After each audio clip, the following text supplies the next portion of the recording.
Hello, Mr. Michael Rezanka. What are we doing today? Well, hello. Today we're going to be cutting glass using fire. I would suggest that you don't try this at home, or if you're under the age of 18, that you get your parents' permission and supervision. Okay, let's do this. Let's do this. You get cotton yarn or twine, and you take it, you leave a bit of an excess hanging so you can tie it in a knot, and then you go and you start wrapping, and you keep it tight, and you wrap it close, keeping them very tight together, moving them over if need be, and you wrap about 10 or so wraps, I guess.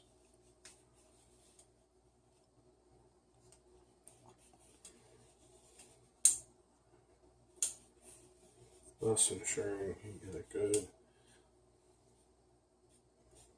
clean break.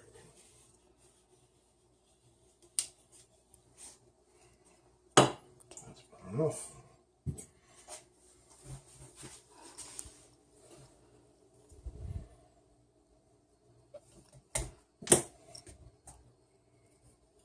There. Take the two ends.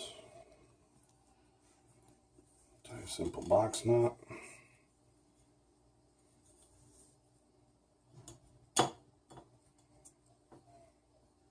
Can I have your finger? Yes. Put your finger right there. If you have an assistant or a camera person, it helps if you ask for their help. Okay?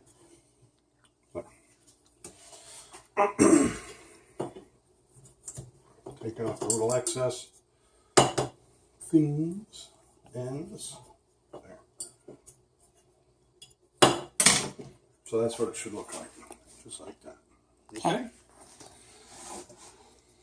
And then just try to gather it and make sure it's fairly uniform across. Then what I have is, I love 91% alcohol, that's what I use. Put a little bit in a bowl and make sure that you can wet the alcohol, or wet the yarn with the alcohol, and then just make sure it soaks in good, because it'll act as a wick. It'll have wicking action, which is pretty wicked. No pun intended.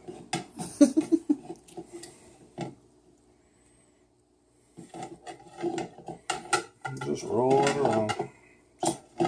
Let it soak up all. It won't soak it all up, but it'll be nice and wet. You just want to make sure it's nice and wet. Shaking off all the excess. Now, remember, you're working with fire, and you're working with flammable objects, or flammable, combustible liquids, which, as we all learned in high school, liquids will move and drip and everything, so make sure you do this safely. Shaking off the excess. I would be wearing gloves, but I've been welding and cooking my whole life, so my hands are pretty fire resistant. Coming over here, we have a sink with water in there. You want to hold it to start it with this wood.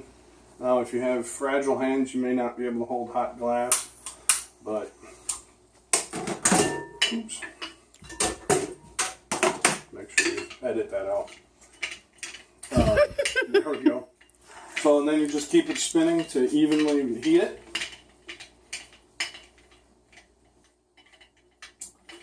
Just want to evenly heat it. Now, I've done a few of these before this one, so I know how hot the glass gets. It's pretty thick, so it doesn't get very hot right here. So, I'm going to go ahead and keep moving this, keep moving it, keep moving it. You want to go until it almost burns out. And don't let it burn out, because I think it doesn't give you as clean of a cut. So we're going to put that theory to a test here. We did one where we let it burn out and then did it, and then kind of had a jagged edge. And one that I put it in the water before, and it had a better edge. Looks like we're getting close. Getting close, getting close, getting close. And here we go. So there you have it. So it works.